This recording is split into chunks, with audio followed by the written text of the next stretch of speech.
I will kick it off. Welcome, everyone.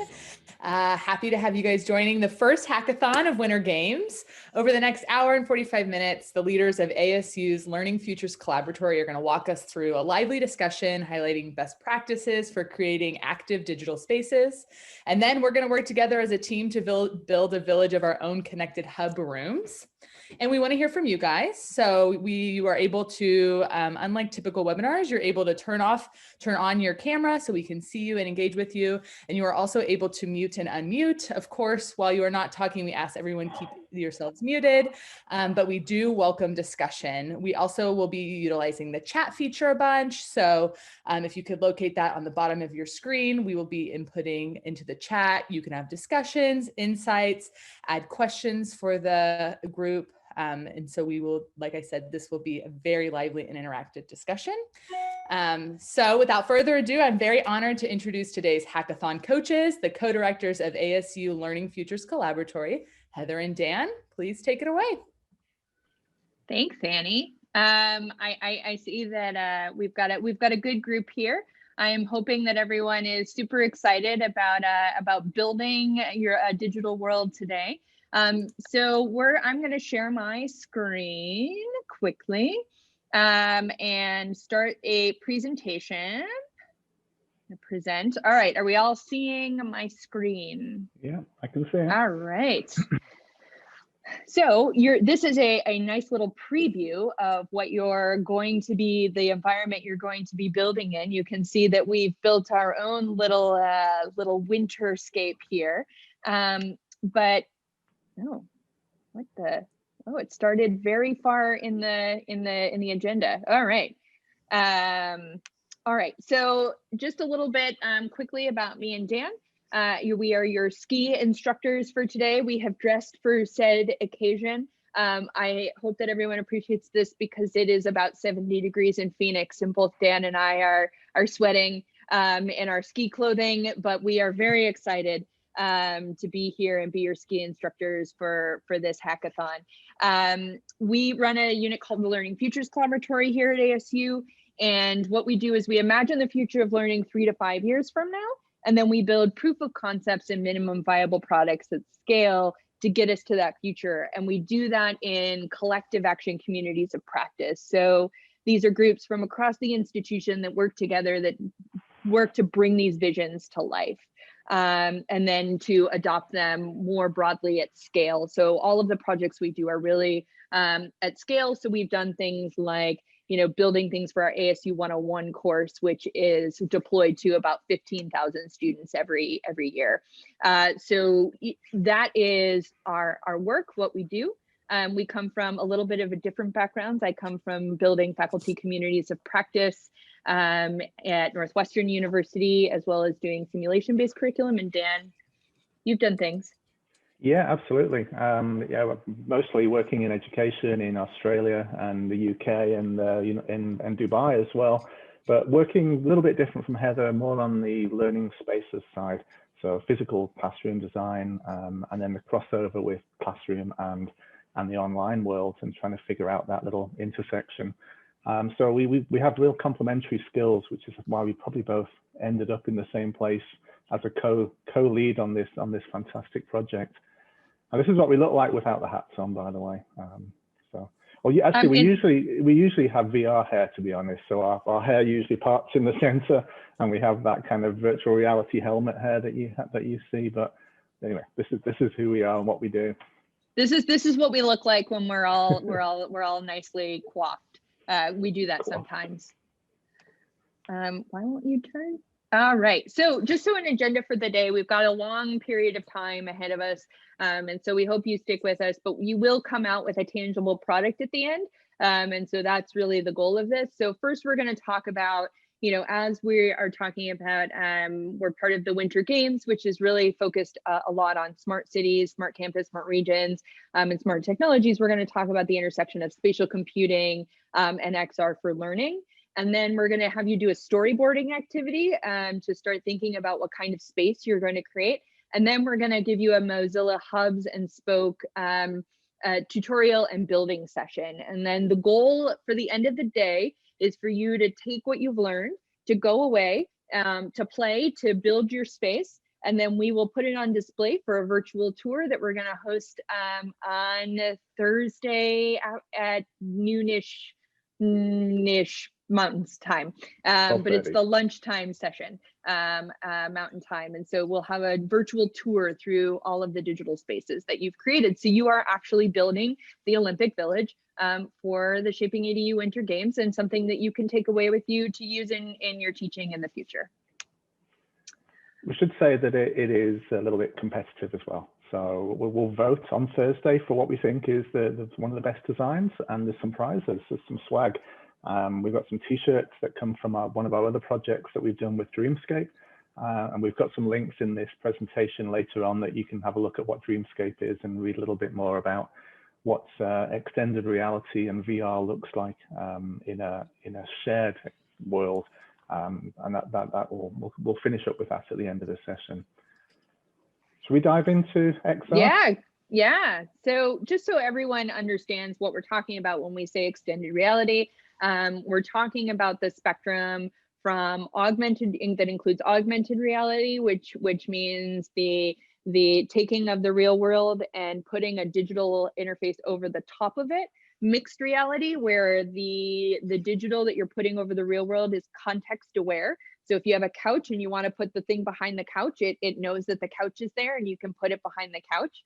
And then virtual worlds, which are completely reimagined, usually done in a headset, and are fully immersing you in your 3D environment. So the first two can be done either in a headset, like a HoloLens, where is mostly where mixed reality is done, and then augmented reality is mostly, a lot of people are doing it on your phone, or you're even doing it using, your Snapchat filter on your thing if you're hip to the Snapchat. So I'm not a Snapchatter, but I think Instagram now has those too, so we can all depending on our arena of where we go, we can all modify. But if you haven't, you should try SnapCam for your Zoom, because it makes your Zooms more fun. So that's a fun way to bring augmented reality into your day-to-day life. Dan, you want to go here? Yeah, let's alternate. So the work that we've been doing around immersive learning, we found that very early on we established some principles behind the work. And they were that we would, in the collaboratory, we consider everybody we engage with as a learner, whether they're the academics, the students, ourselves. And as learners, we take on some fairly human-centered, human-centered approaches to our design. And that we consider our learners as actually active in their exploration of the world. So agency is really important to us, and we think about the students actually being active in that exploration of the environments we create. We also consider them as the creators of those environments, so we want them to be actively building as they go. So there's no point, putting somebody in just a sequenced experience in VR when they could actually be adding to that and building in that in the same way that students build in Minecraft or Roblox or any of these games that they play in open world. We want them to be able to build learning experiences in the immersive spaces. And to do that socially is the third principle, really, to do that with a group of people, with colleagues, with peers, with mentors, and build these three principles into all of our immersive designs as we go forward. So these have become really kind of, cornerstones to the work that we've been doing. And I think that they help us move. Most of education is really about the individual explorer, right? An individual who's going through and doing their own education and working on their own progression. And we're trying to move using immersive learning people into social creators, where they are imagining and creating new worlds. And we want them not just to do this for themselves, but for other learners as well. So learners creating learning for learners. And we've been doing this through creating XR at ASU. And XR at ASU is predominantly learners creating learning for other learners to fulfill needs at the institution. So I encourage you, if you're interested to see some of the work that our learners have been producing, here are some of the products that they've been able to produce and that we are working on as sort of minimum viable products for platforms for an immersive creation studio. So this is something we've been working on at ASU, but we really truly believe in learners creating learning for other learners in these immersive environments. Dan, it's your favorite slide. Favorite slide. I don't know whether it's because of that picture on the left or the illustration on the right, but I like both now. So immersive learning in education is fairly late to the party. And when we think about the spatial computing environment that's emerged in the last 10 years or so, we don't see education playing a major role there just yet. We see companies like Uber, we see the utility companies, the entertainment industry moving really quickly into the spatial computing world, and education really lagging behind a little bit. And we want to clearly identify a learning layer in this layered world that is becoming a reality. And when we talk about spatial computing, what we really mean is the link between the physical world and a digital replica of that world. And we're getting to the point now where we actually know the world around us down to 1 or 2 centimeter accuracy from the models that are being built. And the ability to layer information over that for use in all those different sectors that you can see on screen here is incredibly valuable and incredibly powerful as we contextualize information around us as we need it, as we need to use it, and as we need to apply things to it. So it's never been more important for education and learning to jump on the bus and start building in this world and creating the learning layer that is our own higher education or education learning layer that sits on top of all these others.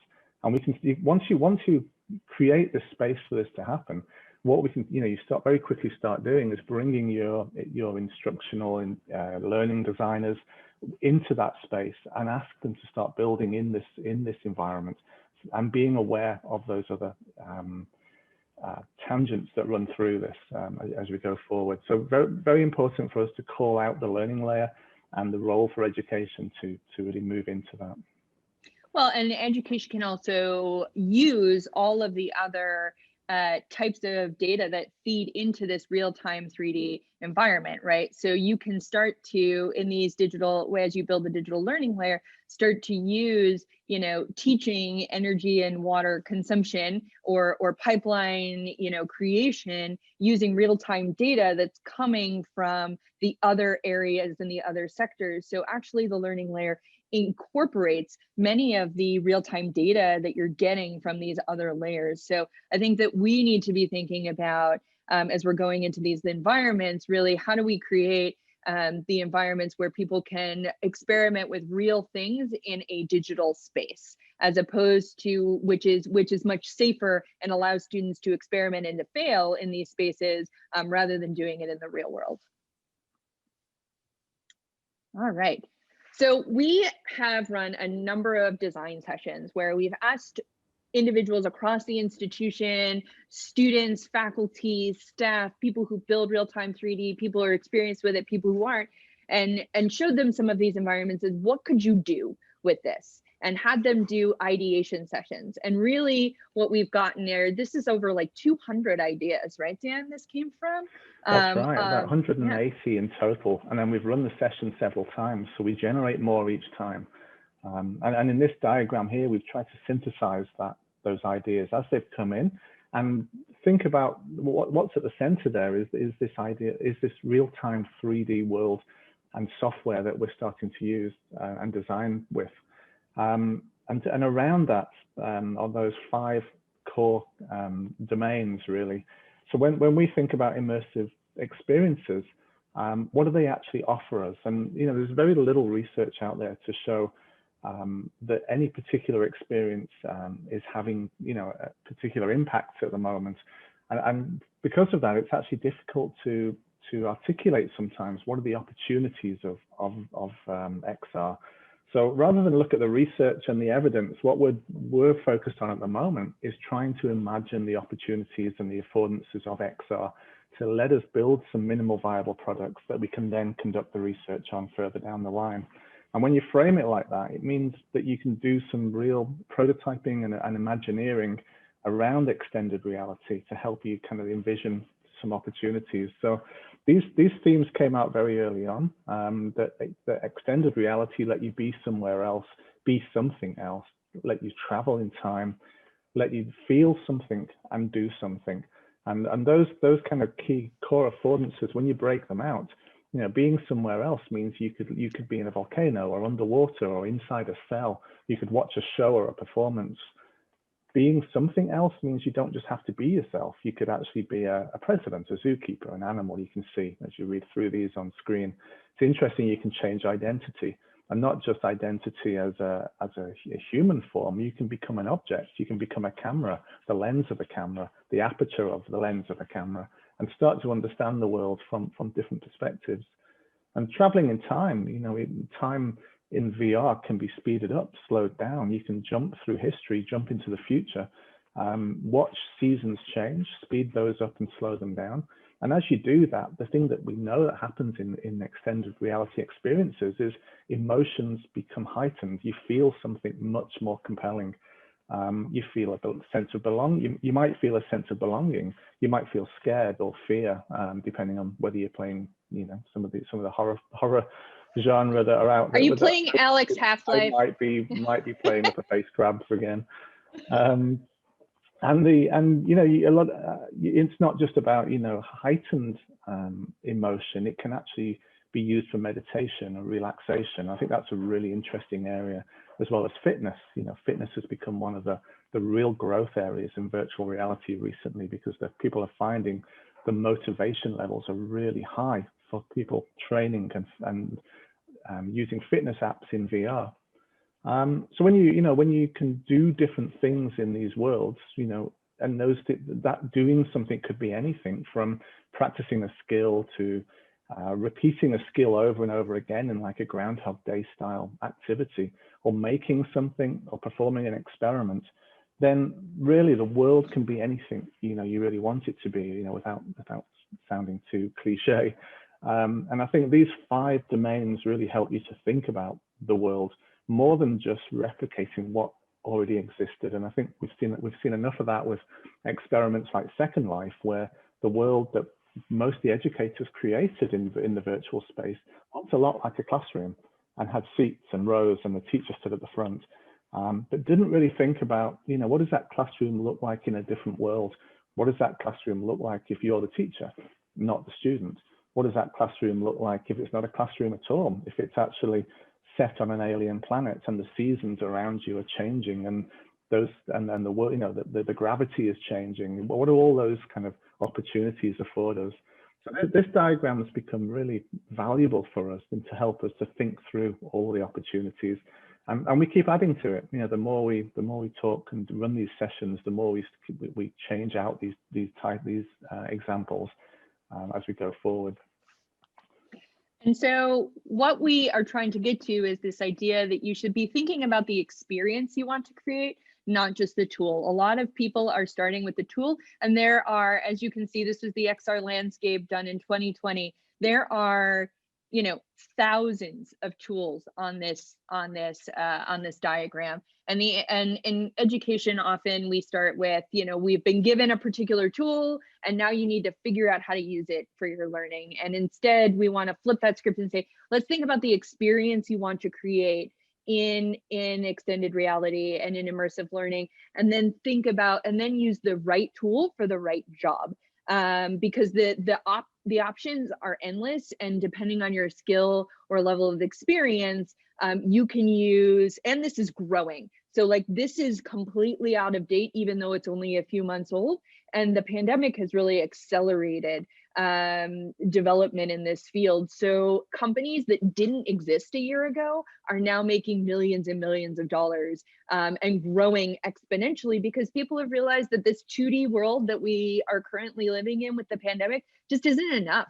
It doesn't engage the whole human. It doesn't engage you. It might engage you sort of cognitively, it might engage you sort of in some ways, emotionally, depending on what you're doing, but it doesn't really engage you physically, right? I'm still sitting in front of my computer looking at a screen. And extended reality has the opportunity to sort of engage all of your senses all together, and to expand on even what we can do in the real world in that case, by taking you to new and exciting places that you've never been, or that are dangerous or difficult to get to.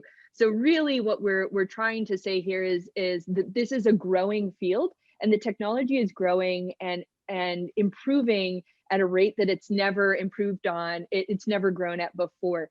Everybody said VR and XR was the thing. Like, it's been the thing like 10 different times, right? Like, I remember like 2014, like it was the thing. Like, and I remember in like 2011, like it was the thing.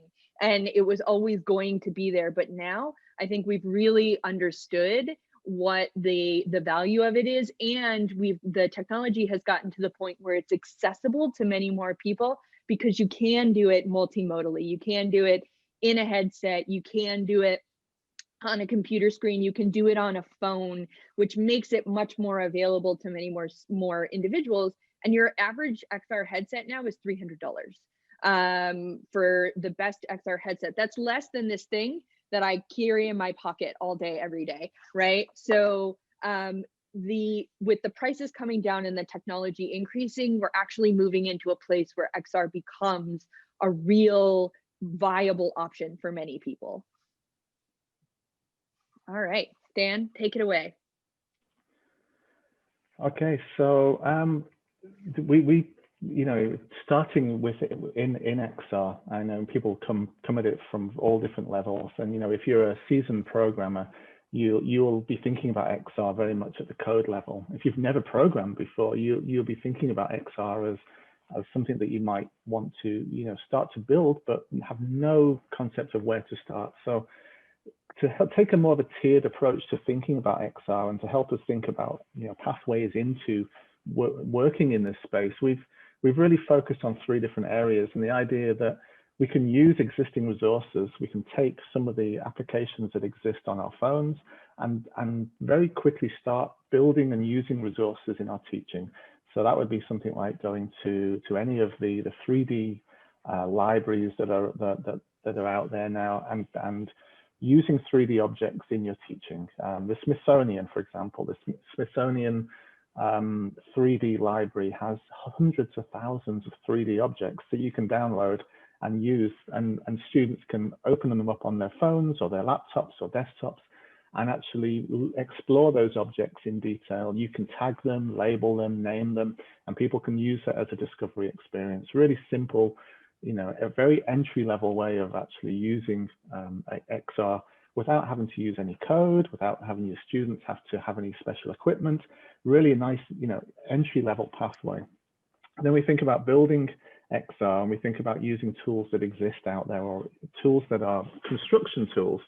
And a lot of children already build their own virtual environments. They build it in Minecraft, and they build it in Roblox in the game space.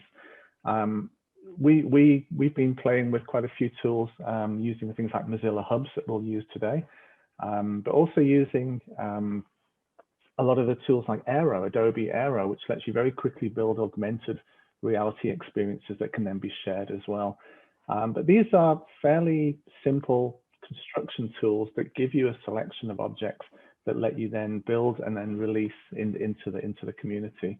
And then the final approach really is to create experiences, things that don't exist yet. And that really takes us into the world of Unity and Unreal, and really where we start to program and build experiences that have much more sophistication, require higher levels of programming, but to be honest, also have drag and drop functionality. In Unity now, some of the asset libraries are so good that you can drag and drop all the functionality you need to get a virtual reality experience working in Unity in a matter of dragging 3 or 4 objects onto the page and then design in there. So the spectrum is narrowing, from use to build to create. It used to be a very wide spectrum where it would be, a long distance between creating content and actually and just using the assets But that continuum now has come much closer together, and we can find ourselves jumping between all three. Here's the examples. I was trying to recall them on that other slide, but these are all links actually. So when you go through this slide deck, you click on all these and go and explore all of these links. So these are great examples of using, building, and creating XR.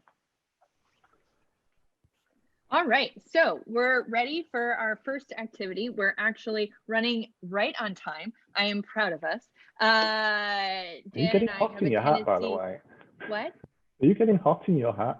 Oh my God, I am sweating under my hat so much. That's what everyone needs to know in this room. I'm also, the coat is very warm. I might have to turn on the air conditioner in my house to continue to wear this. Take it off. Okay, so the next thing we're gonna have you do is, this is an active session. So first I wanna open it up right before we do our storyboard sketch to see if there's any questions from the audience on what we put forward, comments. Feel free, I think you can unmute yourself.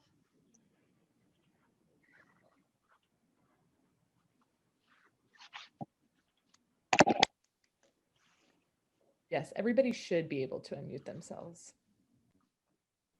Okay, I'm gonna stop sharing for a moment just so that I can see all of your beautiful faces and read the chat. So any questions, anything that anybody wants to, any commentary, people have experience in using these kinds of spaces, would love to just hear from all of you.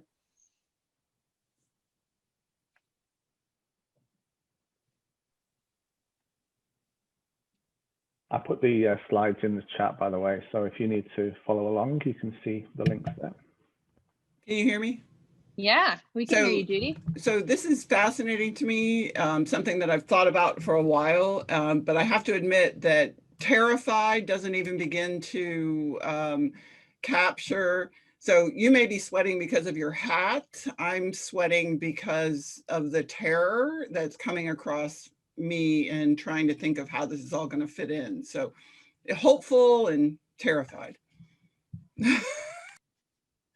It actually is, as Dan said, it's a lot easier than it ever used to be. A 12-year-old can do it today. And so I feel like, we can all learn, and they've made the tools now such that, they're so easy that my husband, who's an attorney, and teaches, can actually use them. So I don't know if that helps to quench some of your fears. But I feel like, these are the types of tools where they've taken UI UX, which used to not be such a big deal in a lot of these tools, has really been taken to the next level to make them as easy as possible for people to use. And once you sort of get the idea of how to use one, it actually translates across. They're almost all built in the same way. Any other comments, Dan, from you on that? Just that the creation of experiences is so playful and so much more fun. It's not like you're deep in code. You're in a 3D environment and you're grabbing objects and positioning them like you would in the real world. And it's more akin to gardening than it is to coding. You kind of placing things in the garden. You're making some decisions on where you want to place, where you want to put items. You moving up and taking different views of what you've created. So there's a lot more it's a lot more of a real experience than it is thinking about the actual lines of code. You can also do it from the code side as well if you're so inclined. But that's the thing for me, I find, is that it's a very playful construction process. So much so that I'll quite often jump into these worlds with my daughter, and we'll build stuff together.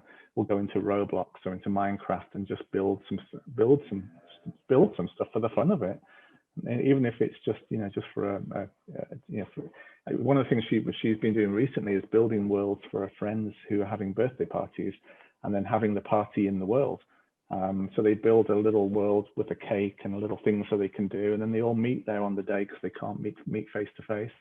And they have their party in Roblox or in Minecraft. And that's such a fun activity and such a great pathway into the whole construction of virtual spaces. So not everything has to end up looking like a a AAA game product. They can be very playful and disposable, these spaces. You can throw them away as soon as you've built them. In fact, that's something we'll be doing today, is building and putting things, throwing away at the same time. How do students respond to requests for constructing these, less sophisticated? I teach creativity, and so I do a lot of improv, and so obviously that's changed dramatically in the current context. But one of the things I like to have them do, and this is what leapt into my mind, is I like them to create a flash mob. So they could literally make a dance, make a mob, and have the mob do the dance as their final presentation. I mean, that could be what I have them do which gets them into this. How are they responding to these kinds of challenges? Students love these kinds of challenges. Like when we give them real world challenges and give them, they see these as tools, especially when you frame them as tools of the future, right? So these are the skills that they will need that will make them give them an edge in the workforce of the future, right? So instead of teaching them the tools of the past in the ways that we did it, these are the tools that really help them stand out and get them jobs and allow them to express themselves even in playful situations, right? So now they can go and make potentially an Instagram filter for their friends, and now they're the cool one in the room, right? And so I think that we have had really positive responses, and we've seen an exponential increase in students who want to learn these skills from across the institution as well. So when the call went out to run some Unity sessions a few weeks ago on a Saturday morning, we had over 50 people come and join the session, but they weren't just from computer science, they were from across the whole university, and that's quite interesting how it cuts across all the domains. And I think that's another interesting thing about the immersive world, is that it's not domain specific. It gives you the chance to think about what would business do in there, what would dance and performance and ballet do in there, and think of really the environment as being a playful space for everybody to work within. That's what we're finding is the diversity of the groups that come to us are much broader. So should we move? Yeah. I'm just looking at the time because it's ticking Yep. away, and we've got a fair bit to get through still. Yeah, so let's have everybody start. So I'm going to share my screen, and we're going to have you do an activity because we're going to be building a virtual space. So what we would like you to do is to take 5 minutes on your own. Grab a scrap of paper or use your computer notes or whatever you want to draw. You can either draw it as a I'm not going to limit your creativity or tell you how to do your creativity. But the idea is to think about the purpose. So think about your teaching goals. And if you don't have teaching goals, then thinking that if you're not currently an instructor, then think about, something you would like to teach, or something that that even for the winter games, you could even do something as like what an activity be in a winter games environment. This is totally open for you, but it will be more reusable later if you have teaching goals. And then think about an experience that you're trying to create in the room. So it could be, I am trying to, my goal is for students to understand the Roman artifacts, right? And what happened. And so maybe I want to create an environment. What environment do I want that to be in? Do I want them to be in Roman times and see them in real, in a real Roman villa with, people surrounded in togas and statues? Is that what I want, how they want them to explore? Do I want them to be in a museum environment where they are walking around and they have the little spotlights and they have the statues on them? So think about the environment, and then what objects would you need to put in there? So if I were doing, a real environment, a real, Roman environment, I might need to put them in, I might need, people in togas, I might need statues, I might need frescoes on the floor. If I'm in a museum, I might need all of those things, but in a fairly different context. So what I want you to do is you can either draw it as a storyboard, as a sketch, you could write what you need as a list for each of these areas, but spend about 5 minutes just brainstorming to yourself, and we'll reconvene. You can also take a quick humanity break if that is also in the cards for you during your 5 minutes. And we will reconvene here at 11:25, and we'll start to build this space that you've been dreaming up. How much time we got to go, Heather? We've got 1 minute. Great. 1 minute.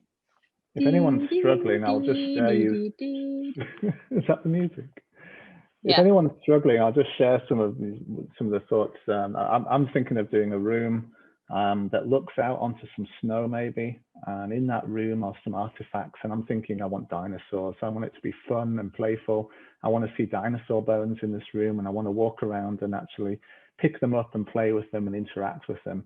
And that's it. That's what's on my piece of paper for my idea. It's really simple. It involves a room, some objects, and an activity.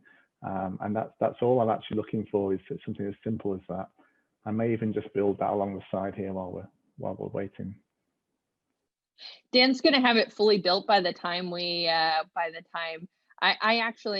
really want to build one based on Egyptian mythology. So I kind of want to do like an old school, like build a pyramid and have people be able to wander through and go through the rituals, and I want them to see the sarcophagus and see the hieroglyphs of the gods on the wall, and then have to, think about like which god is that and what are they trying to, what's the myth that's behind that. That's maybe because I've been playing Hades, which is all about Greek mythology recently. So I think that Egyptian mythology, like the Greek gods always get all of the airtime, and I feel like the Egyptian gods never do. So I'm making an environment where we can explore Egyptian mythology. All right. Oh, look at this. Dan has already built his dinosaur room. Here we are. So this is a room that looks out onto some very bright, looks snowy out there.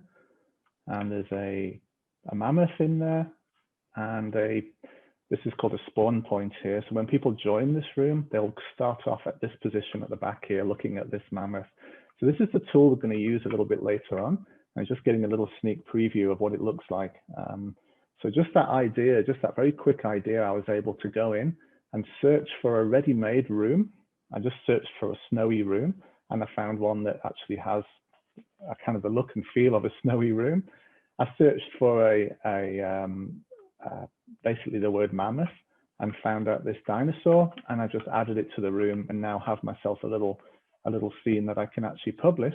You see the little publish icon up here, and I could invite you all to come and join me in this room. So just in that example there is just how quick you can quickly put an idea together and then move forward with it. And that's exactly what we're going to do next. So what else? Did you have anything you want to finish up before we move on? No, this is all you, Dan. I am handing it over to you. Okay. I'm rolling the snowball to you. Is Mozilla a program that I need to subscribe to? Can I get No, we'll tell you all about it now. It's a website, which is great. So as long as you can all get to a website, then we can do the next bit fairly easily. So I'm just going to share.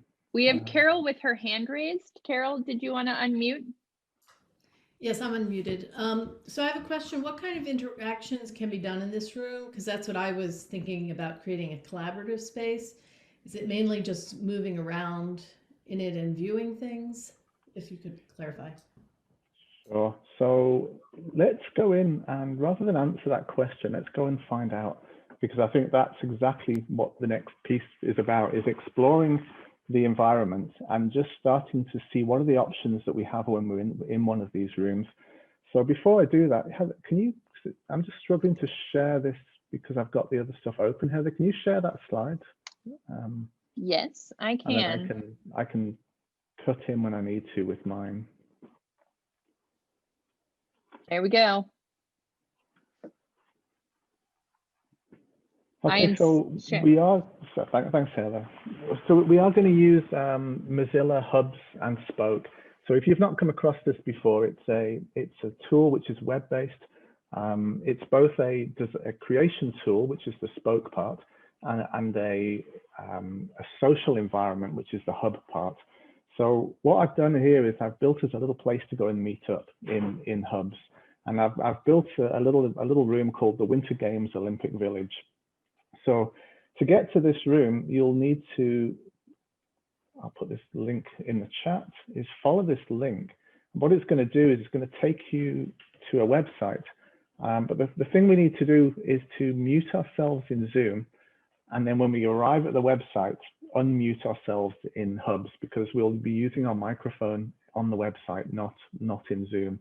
So what we might do is Heather, if you keep your mic open here in Zoom, if anyone has problems, and then I'll follow this link over to hubs and start meeting people in hubs.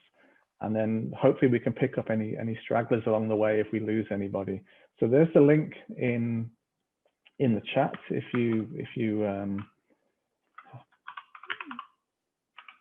click on that, I'll put a clickable link in, and that will take you over now to the room and resetting. So do we have everyone back here? Let's just see with a quick message in the chat. Just let us know if you're back here. Just say hi or hello to let us know you're here.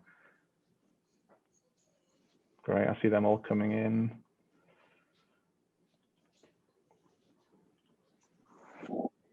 That's great.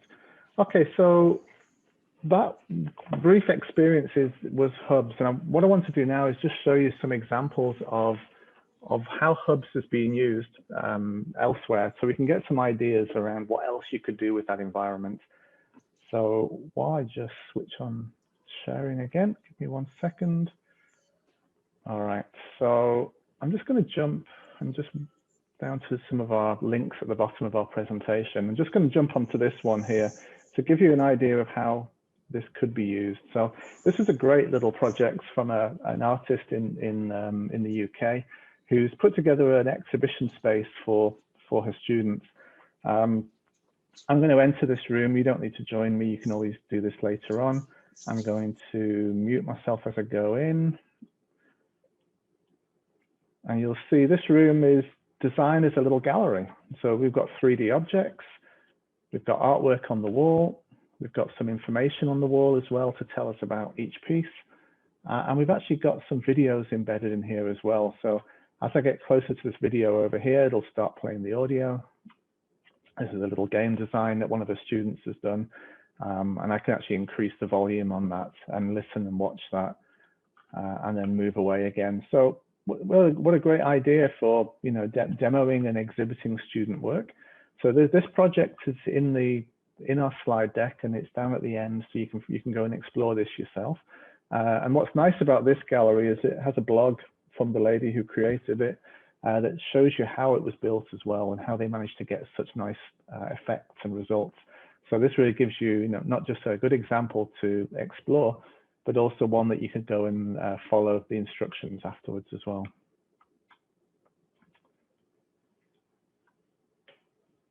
Okay, I'll do another one. Just let me move some stuff out of the way. So very similar to that was another gallery-based one. You can see these are quite quick for me to jump in and out of, so I'll just close as I go. This is a National History Ships at the Arcade, which is another gallery project.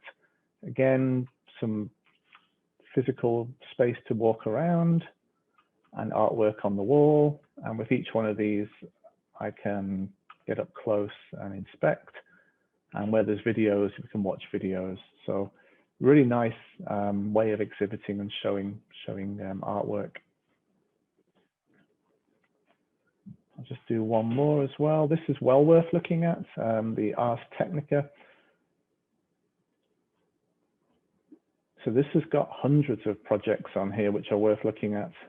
So these are all hub sites here.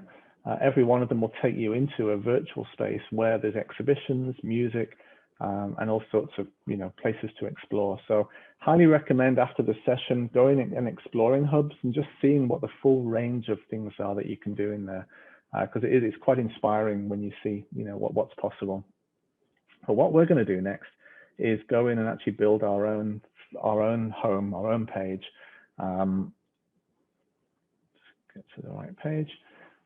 And we're going to do that using the other part of Hubs, which is Spoke. And Spoke is the creation tool. Very, very easy for us to do this. We're going to follow the Spoke tutorial because it only takes about 5 or 10 minutes to go through it. And at the end of it, you'll have built your own room, shared it, and we'll be able to actually share that URL and be able to go into each other's rooms at the end of that. So I'm going to go through it now on screen, and you can either choose to do it at the same time or just watch as I go through. But the actual link for it is here. I'm just going to paste that in chat. I got you. You got it. Thanks, Heather. I've got the layering going on my screen. Now I got you. So Hubs is that link. If you go to, that's the Spoke link. That's the different than the main Hubs link. So just so you're going to that link. So when you click on Spoke, you should end up on this page here. And if you're logged in, you should be able to just click Get Started and get to this page. So if you want, you can watch me go through this. I'll go through it fairly slowly, or you can go through this in your own time afterwards, or you can follow along on your own screen. It's entirely up to you. But all I've done so far was click on Spokes, on the link to Spokes, and Get Started. And I'm going to create a new project. And from the new project window, I'm going to create an empty project. You can see there's lots of ready-mades here. In fact, if you click the All button, you'll see there's hundreds of ready-made rooms that you can go into. The nice thing about all these rooms is that once you go into the room, you can edit the room and make it your own. So these are all kind of Creative Commons type rooms that have attribution and editability turned on. So you can go and edit any one of these rooms and make it your own. But I'm going to start with a new empty room, and you can do the same. What that does is it doesn't actually give us a room. It gives us a little landscape to build into. And I'm not going to change anything the first time I do this. All I'm going to do is go to the hamburger menu in the corner to Help and Tutorial. I'm going to turn on the tutorial to guide me through building my first room. It welcomes me to Spoke. In this tutorial, we'll go over how to create and publish a scene. Again, you can do this in your own time or watch what I'm doing.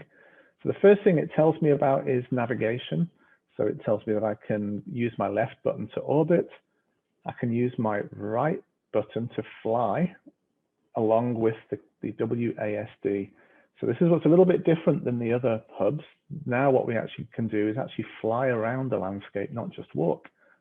You'll see as I move my mouse now, I'm literally flying around, holding down the right mouse button, which is slightly different. And if I want to go faster, I can hold the Shift button down and start to speed up, which is probably really jittery in Zoom. It says that I can add any model to my scene, and the models down here you'll see come from Google Poly, but we also have Sketchfab as well. So Sketchfab is a huge archive of ready-made objects that you can bring into your world.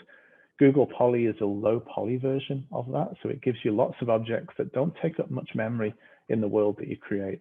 And if you search here, if I search for mammoth, I can bring one in from here, and you'll see the difference now between the one I created earlier and the one that comes from Google Poly. This one here, actually I'll bring the elephant over for now, is a low poly version.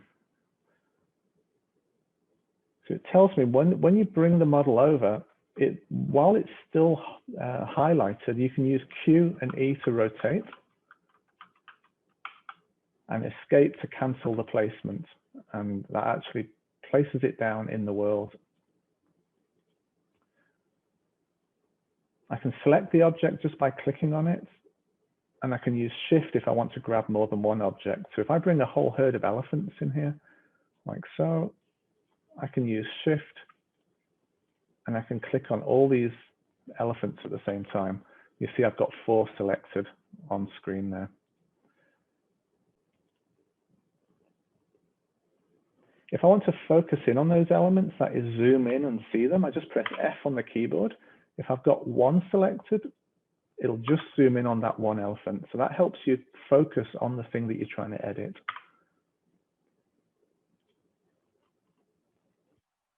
By pressing T, you go into translation mode, and translation is basically a movement tool. It lets you move left, right, up and down, or in 3D, X, Y, and Z.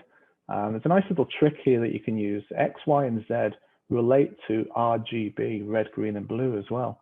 So if you want to move something on the X-axis, it's R. Green is the Y-axis, and blue, B, is the Z-axis. So RGB and X, Y, Z correlate. So that's actually a useful way to help you keep track of where things are in space. In Spoke, Y is up. A lot of other tools, Z is usually up, but in Spoke, Y is up. So this tool lets me just move the elephant around in space. If I push him down through the floor, you'll see he disappears underground, completely out of sight. So that would not appear in our world at all. It just hangs out there in kind of outer space. Rotation, or the R key, or the R icon, gives us this little gizmo here, rotation gizmo. Again, red, green, blue, or X, Y, Z, lets us rotate like so. You see that it's snapping at the moment. It's snapping to 90 degrees. We can do something about that in a minute. So we can actually get it to rotate in less than 90 degrees if we want to. A final tool at the top here is scale. If I click on Y, you can click in the middle and scale this elephant. That's fairly easy. And if I want to just move this around, I can press G. It actually attaches itself to my pointer, and I can move it around the surface now. And you see it's actually moving flat on the surface plane as I move it around and place it. So if I want to grab these elephants now, I can just click on them, press G, and move them into position. So some nice little shortcuts and tricks there. Pivot mode, X for pivot mode. You see what happens there is you see as I'm pressing X back and forth, this elephant will either rotate around its center or around the base or around the world itself. So if I go on rotate and rotate it now, you'll see it makes a very large rotation. If I do it again, it rotates around itself. It changes the point at which the object pivots. So quite a useful tool when you're trying to move things around. Snap is very useful because at the moment when I rotate this elephant, it's snapping to 90-degree turns. If I turn snap off, I can rotate the elephant and it's more free rotation now. If I want to turn it back on again, it jumps back to 90 degrees, and I can always change 90 degrees into other sizes as well, which is just a little bit hidden when I do that. I can change my grid. I can hide the grid. I'm using plus and minus on the keyboard. I can actually increase and decrease the grid height.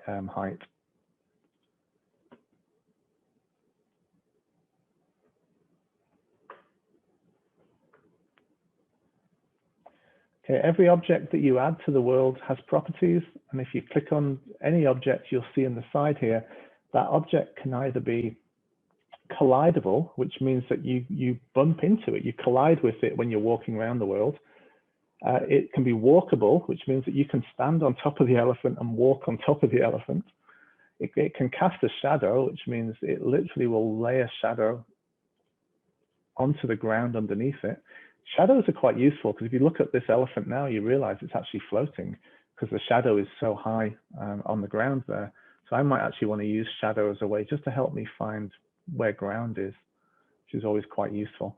So I'm going to turn off snap there, and you can see as I get closer to the ground, the shadow starts to line up quite nicely. A useful little trick. And you can tell it to receive a shadow as well. So if something passes in front of the elephant, there's a shadow cast onto that elephant. So these are all options that can be turned on and off. Reasons for doing some of these, you may want to turn off receive shadow because it does put a load on the computer as it tries to work out the shadows. You may even want to turn off cast shadow if you don't want that effect. But collidable and walkable are ones that you probably want to leave turned on. You want things to be solid. You don't want to walk and pass through the elephant, although you might want to if you want to see inside the elephant, if it has like bones inside, for example. And walkable, so a lot of people use walkable objects as a way of jumping from one object to another. So if you had like an edge of a world that you didn't want people to go over, sometimes if there's an object that's walkable near the edge of the world, people will use that to jump off the edge of the world, which kind of gets fun. When it comes to finishing up your project, saving it is Control S. It'll ask you to name it. So this is my Savannah. And once it's saved, it gives me the option of publishing it. The publish link's up in the corner. This is going to send it from Spoke to Hubs. And once it's in Hubs, it means I can share it and we can go and jump in this world together and actually experience the wonderful elephant savanna that we've just created. So I'm going to allow remixing so other people can take this and do what they want with it. And I'm going to allow Mozilla to promote this scene in case so they actually put it on their website in case other people want to use it. Actually, I'll turn that off because it's only a playful thing. Save and publish. It gives me a performance check that says I'm using very, very low polygons and materials. The chances of this working on a mobile phone are really high. So the aim here is not to add so much stuff to your world that it slows down when it runs on other devices. So this is showing me that it's a very low demanding experience as it is right now. And if I publish, it only takes a second. And I can view my scene. There's the scene. Once you actually view it in Hubs, I can take this scene and make an instance of it as a room. So this is what creating a room with this scene will do.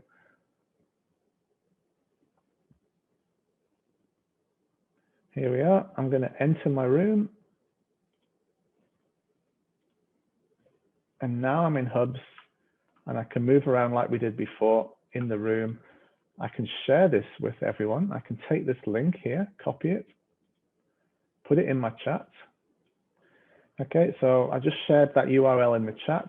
And that means that other people can jump in here with me now and actually share this room at the same time. So that really is end to end, how you would build and create a room. And there we go. You can see people starting to join. Heather's joined the lobby. Jeff's joined the lobby. Heather's made it into the room, and people are starting to arrive now in this world. Let's see. Annie's turned up. That's a nice avatar, that Annie. Oh no, it's Jeff's avatar. Sorry. Jeff has cycled through the bird avatars. That has been, like that. He was a parrot in the last one. I really like, I like that he is an eagle in this one. So because this is an instance of the room, I can now set preferences in this instance. So if I decided that in this version of the room, I actually want you all to be able to create and move objects, create cameras, pin objects, I can allow that for everybody. I can also increase the number of people allowed in the room, apply that, and now everyone here should be able to create and add objects to this space. The nice thing about rooms is they are instances, so you can have as many of them as you want. So I could take this room and create 100 of these for different groups. They all have unique URLs and they can all actually link to each other as well. So you could move from room to room. That's something that we're going to do for Thursday. When you've created your rooms, I'm going to link them together in our Olympic village, and then we can move between them and actually see each other's rooms. So I'm going to stop sharing at this point and close Hubs because I get a little bit of echo when I'm in both. And just come back to the group now to see if we've got any technical questions as we kind of step through that tutorial and the demo experience. So it's a good chance now to ask questions and see if you want me to troubleshoot any of those steps that we've been through. Or is everybody building now? I think everyone's building. I think you've lost them all. Now they all just want to go. Oh, he wants to. Aaron wants to know how he makes his pond bigger. He, I'm sorry, I don't know. I assumed. Apologies. In spokes, if you click on the pond and then use the scale, press Y on your keyboard to get scale, that'll make it bigger. If you're in hubs, you can click on the ponds, press the space bar and use the scale icon. The scale icon is the one with the 4 little arrows. How are we doing? Have we got any more questions? Anyone? Would anyone like to share their URL, and we'll jump in and have a look at someone else's world that they've built? We can come and visit you. First person to get their URL in the chat will all come and visit you. Ooh, I'm excited. Did we see the question? You're not muted in Hubs, Annie. Sorry about that. There was a question from Judy in the chat to differentiate between spoke and hub for me. Yeah, so spoke is where hubs is where you experience the world.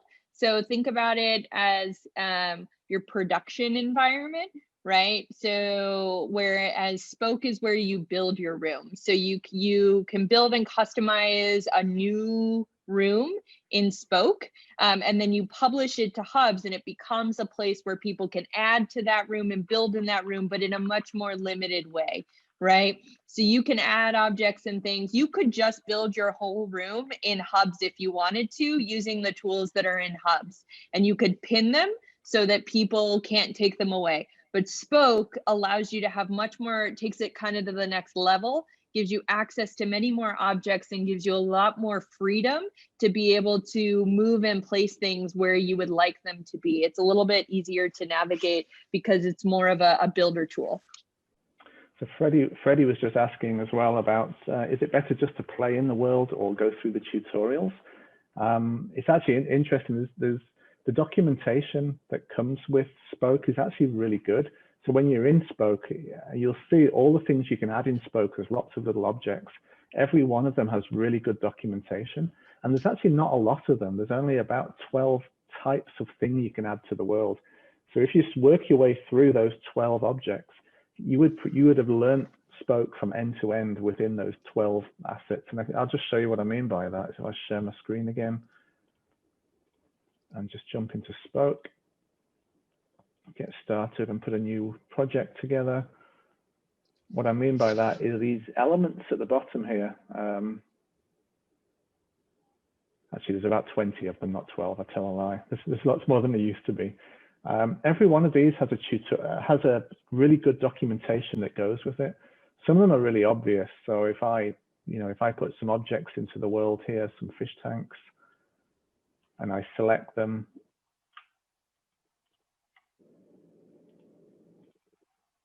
and group them, I can now put those fish tanks into the group. And it creates, so you see a little folder there. I can add a placeholder for models. So a model can actually just sit there waiting for an object to go in there. And you'll see down here, I can actually make that model become any 3D object that's on the internet just by putting the URL in there. So every one of these elements here has a little explanation, but from the documentation up here, it also has a really good set of instructions on what that tool's for. And it really does only take half a day to work your way through every one of these to really learn what spoke is all about. That's one of the things I like about spoke, compared to learning Blender, where if I launch Blender on here and look at the number of things and tools that you have to build, you're looking at thousands of buttons. This is a really quick way to get you into a construction environment where you can add lights, objects, you can create points where people spawn into. You can even start to build some little emitting tools. This is an emitter. You can start to see how you could imagine building some snow with a tool like this. It's actually got little particles that fall from the emitter, and I can do things like this, rotate it. and set the actual amount of snow that comes out of that. So every one of those has its own little document with it. Do we have any more questions? How are we doing for time? We've got 12 to 15 minutes, basically. Yeah. So I think that why don't we go through sort of what the next piece is, and then let people, you and I can stay on to answer any questions for people if they want to keep building, and otherwise people can, go off and build on their own. But I think let's go through the next sort of stage of things. Okay, so the aim of the challenge really is for you to design your room and to then share the URL with us, ready for next Thursday. And to do that, I'll just show you the process so you know exactly how to do that share. Here's my Savannah that we had earlier. We'd already published it into Hubs, and if I open it now, I can open my Savannah again and create a room. What we actually want you to share is the link to the room itself, and that to do that you use the share button in the room. So once you're in Hubs in your room, there's a big pink share icon at the top. When you click on that, this is the room link that we want, because this is the instance of your world that you've created, and that's the one we want to share with us. So if you go ahead and build your environment, be as creative as you want, download as many assets as you want, use the templates if it helps, but then share this link with us. And the way we're going to share it is just by adding it to our spreadsheet, which is here. So it's all in the presentation deck that we've shared. So this is my Dan Savannah. And I'm going to put the URL at the end there. So that's all we're asking you to do, is a way of sharing your URL with us. And then what I'll do with those URLs is add them to our Olympic hub, and we'll come back on Thursday and actually go on a tour through them together and vote for the best one for the prize. The prize is pretty cool. I'm Very into cool. it. It's a t-shirt from our Dreamscape project. So you get a t-shirt that says Dreamscape across it, and you also get a little hat. There's a baseball cap, and you get a variety of very cool temporary tattoos and some stickers. So you get the and a little bag that I use for everything, those little drawstring bags, and it all comes in a bag, and we'll send that out to you direct to you as a prize. So we're looking forward to all of your rooms. Dan, do you want to go through just one more time for everyone how to make sure you can get to the point where you share that link? Sure. Just by the Dreamscape, by the way, there's a link at the end of our presentation that will take you to this little article about Dreamscape, and it'll tell you a bit about what we're doing in the VR space in that area. So I'm going to go back to my spoke. I'm going to go back to my project and back to here. So whatever you build in Spoke, as long as you've published it, that's the link in the corner here, published to Hubs. As long as you've actually saved and published, you'll be able to go into your room and grab that share link. So I've just gone through that again. I just click the Publish to Hubs button in the corner. If I now open in Hubs, it opens up my project. And then from here, I'm going to create a room with the scene. Remember, the room is an instance of your project. It's like just one variation. You could create hundreds of instances and use them for different things. And I'm going to enter my room.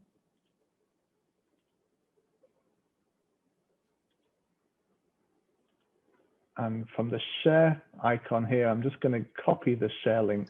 That's the bit we want. That's the share. Copy that. And then from our presentation,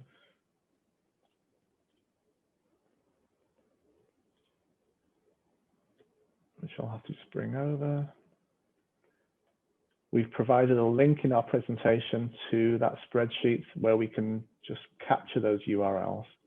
It's also in the chat. I put it in the chat. That doc that I put in there in the chat is where you can put it. The cool thing is that the other Olympic Village attendees can come and look at your rooms too. So you get the opportunity to also, even if you can't come to the presentation on Thursday, we really hope that you'll provide your rooms so that we can show it off and show people what you have built and how easy it was for you to build it in less than 24 hours. You can put together a really simple room to start doing your education.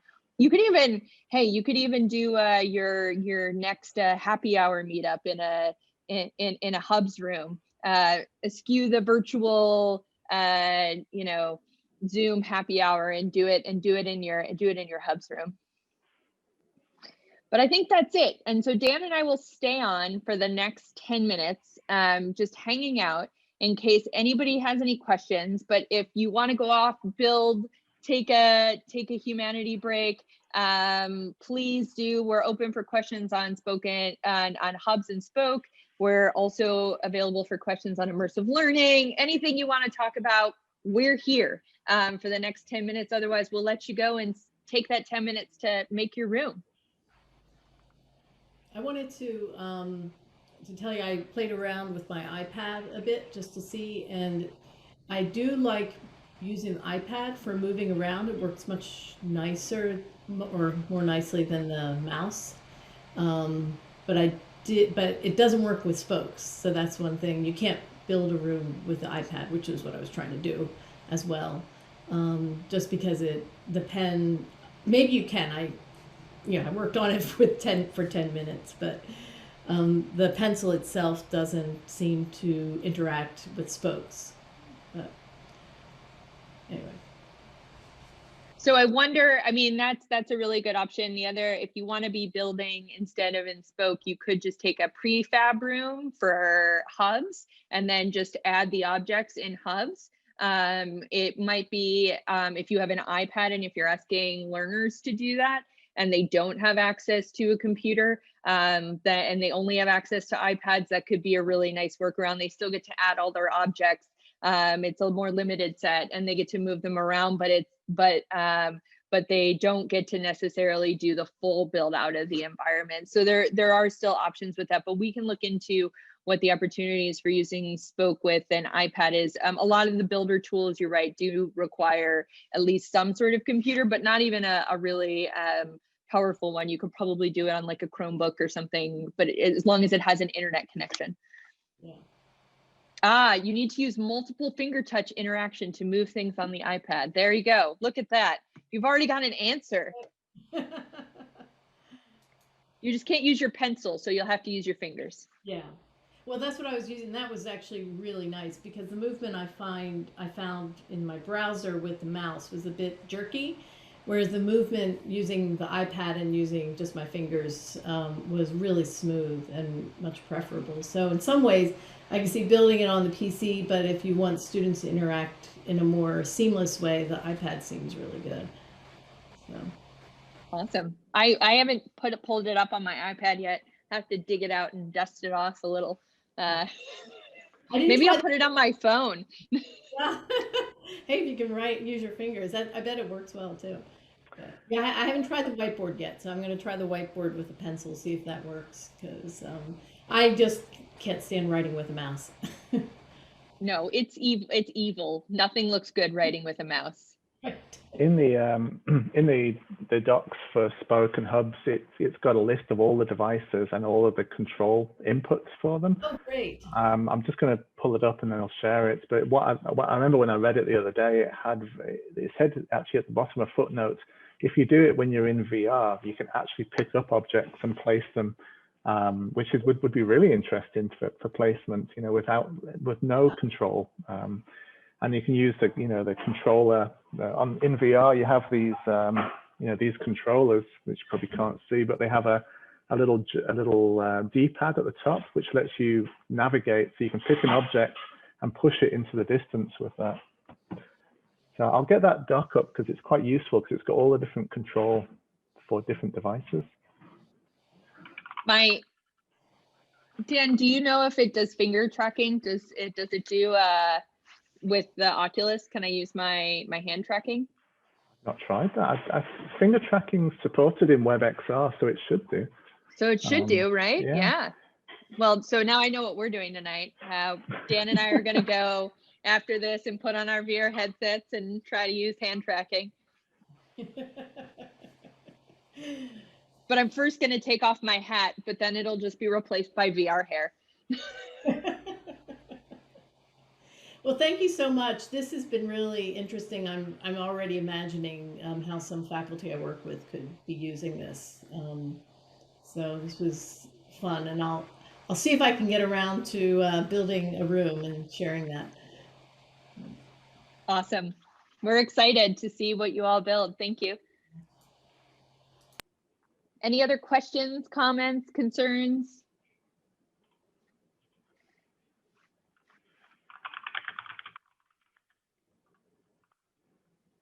Annie wants me to promote that everybody should come back at 4 p.m. Mountain Standard Time for the Fireside Chat, State of the Smart Region, and the Smart Region Gala this evening. So come back around, go get your lunch, and then come back around and you know, to join us for the State of the Smart Region and the Smart Region Gala.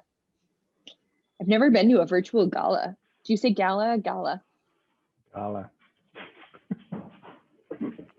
Yeah, that's the Midwest gala.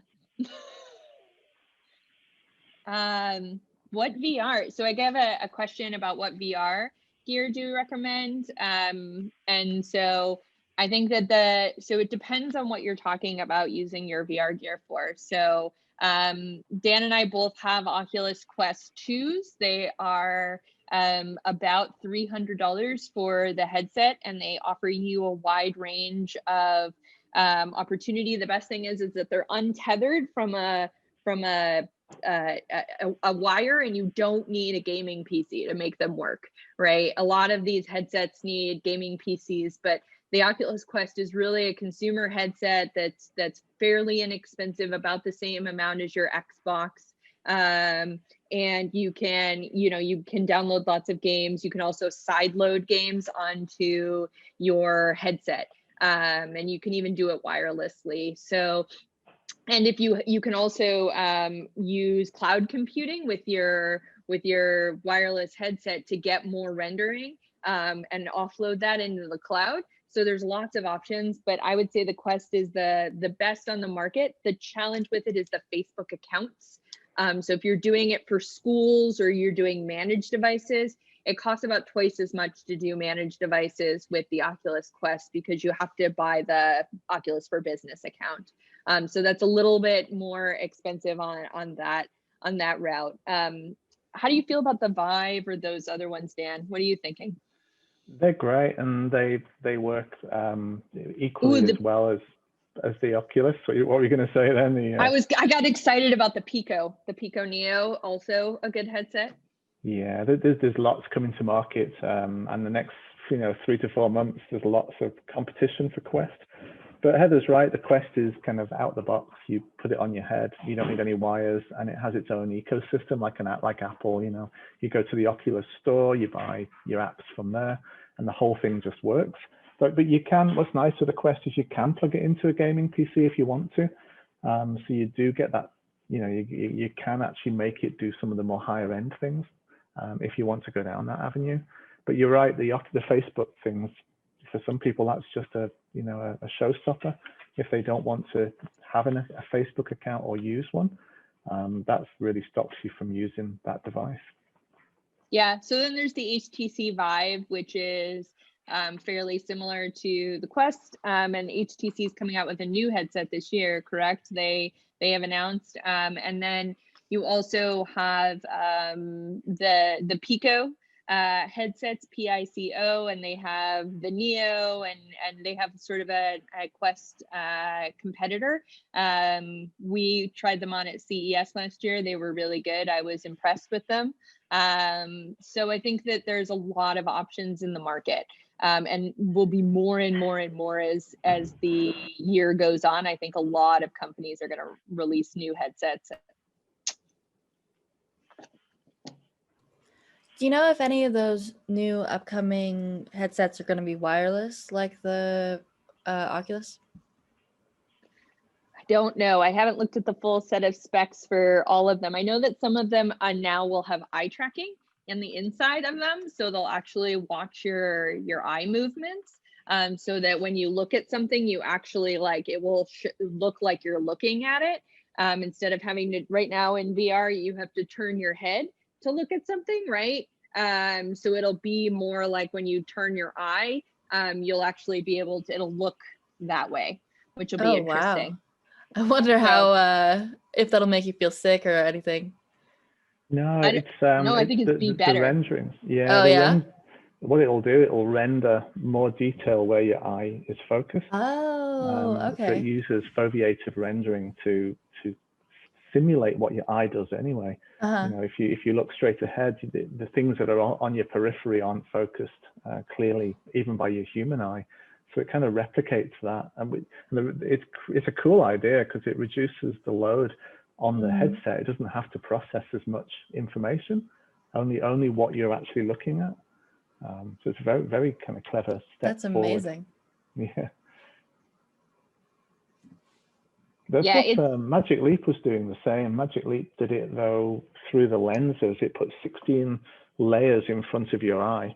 And then as your eye changed focus, it could actually render on any one of those layers what you were focused on, what your eye was focused on. So if you look into the distance, it would render the image further away sharper. And then if you bring your focus closer, it would actually render closer. But it did it optically with layered LCDs. So they're all playing with that idea because I think that's the secret to, you know, high quality on a low power device. Yeah, we know why. We all know why Magic Leap didn't have bad tech. It just had bad everything else. Everything else.